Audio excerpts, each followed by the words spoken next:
Bismillahirrahmanirrahim. Assalamualaikum warahmatullahi wabarakatuh. Alhamdulillahirabbil alamin. Allahumma sholli ala Muhammad wa ala Muhammad amma ba'd. Sahabat PSB yang dirahmati oleh Allah Subhanahu wa taala,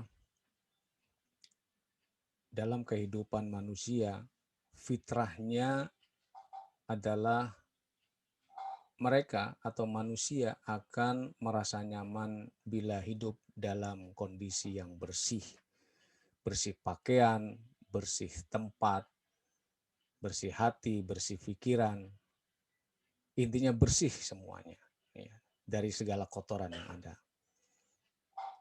Di dalam Islam, Masya Allah, ya, dalam keagungan syariatnya mengatur tentang hal-hal yang terkait dengan kebersihan. Ya, dari mulai kebersihan fisik sampai kebersihan batin. Ya, di dalam Islam mengatur semua sisi kebersihan yang memang membuat manusia menjadi nyaman, tentram, ya, dan sehat. Dan itu semua diatur di dalam Islam. Sebagai contoh misalnya, dalam kebersihan fisik. Ya, di dalam Islam diatur bagaimana cara mandi yang bersih, bagaimana cara wudhu yang bersih. Ya. Di dalam Al-Quran surat Al-Ma'idah ayat 6, A'udzu billahi minasyaitonir rajim. Ya ayyuhalladzina amanu idza qumtum ilas sholati faghsilu wujuhakum wa aydiyakum ilal marafiqi wamsahu biru'usikum wa arjulukum ilal ka'bain. Wa in kuntum junuban fattahharu wa in kuntum marda aw ala safarin aw jaa ahadum minkum minal ghaiti aw lamastumun nisa falam tajidu ma'an fatayammamu sha'idan thayyiban famsahu biwujuhikum wa aydikum min ma yuridullahu liyaja'ala 'alaikum min harajin walakin yuridu liyutahhirakum wa liyutimma ni'matahu 'alaikum la'allakum tashkurun. Yang artinya, wahai orang-orang yang beriman, apabila kamu hendak melaksanakan sholat menghadap Allah, maka basuhlah wajahmu dan tanganmu sampai ke siku. Dan sapulah kepalamu dan basuh kedua kakimu sampai kedua mata kaki. Jika kamu junub, maka mandilah. Dan jika kamu sakit atau dalam perjalanan atau kembali dari tempat buang air, WC atau kakus, atau menyentuh perempuan, maka jika kamu tidak memperoleh air, maka bertayamumlah dengan debu yang suci. Usaplah wajahmu dan tanganmu dengan debu itu. Allah tidak ingin menyulitkan kamu, tetapi Dia hendak membersihkan kamu dan menyempurnakan nikmat-Nya bagimu agar kamu bersyukur. Sahabat PSB yang dirahmati oleh Allah Subhanahu wa taala yang berbahagia dan sehat selalu, amin ya rabbal alamin. Di sini jelas bahwa ayat ini menerangkan tentang ya, bahwa Allah hendak menjaga kebersihan yang ada pada diri hambanya, yaitu dengan cara bersuci, baik itu dari hadas besar ataupun dari hadas kecil. Ya, mau sholat harus suci dari hadas besar dan hadas kecil, ya, yaitu hadas besar dengan cara mandi junub, hadas kecil dengan cara berwudu, di mana teknisnya sudah dicontohkan oleh Nabi Shallallahu Alaihi Wasallam.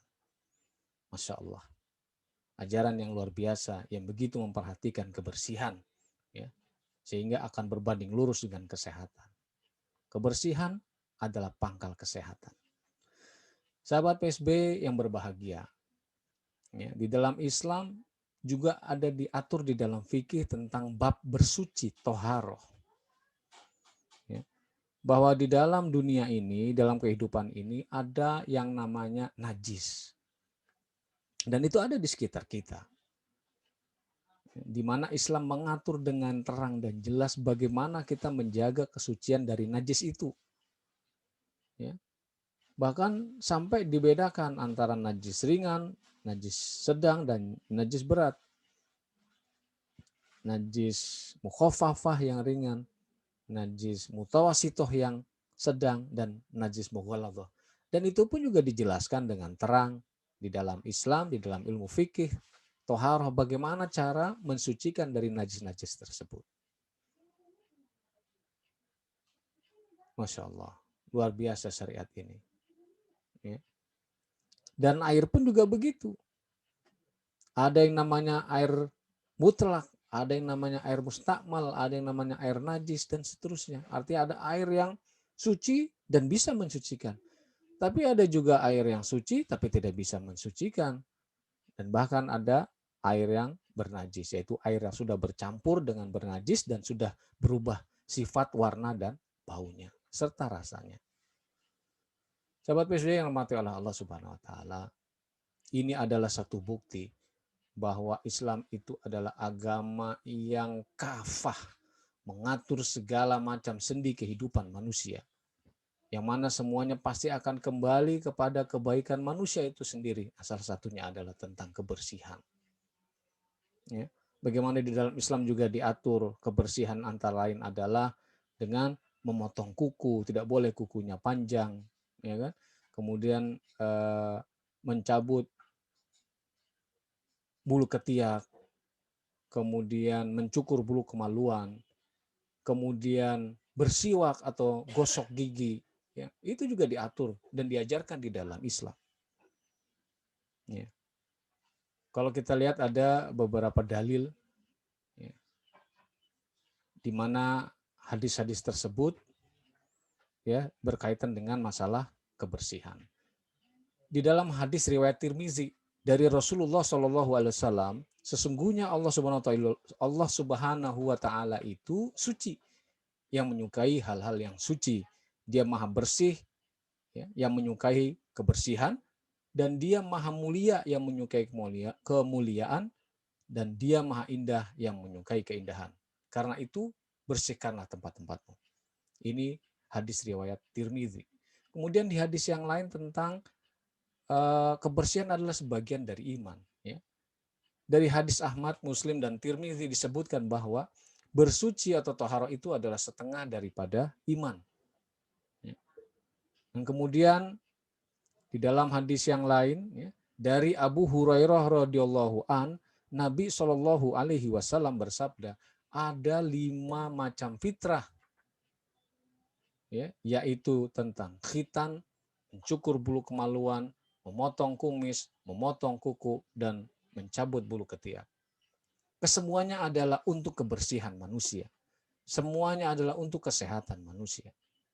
Kemudian di hadis yang lain lagi, selain itu diriwayatkan oleh Abu Hurairah radhiyallahu an, berkata Rasulullah Shallallahu Alaihi Wasallam, jika aku tidak menjadikan berat umatku, maka sungguh aku perintahkan bersiwak atau menggosok gigi setiap hendak sholat.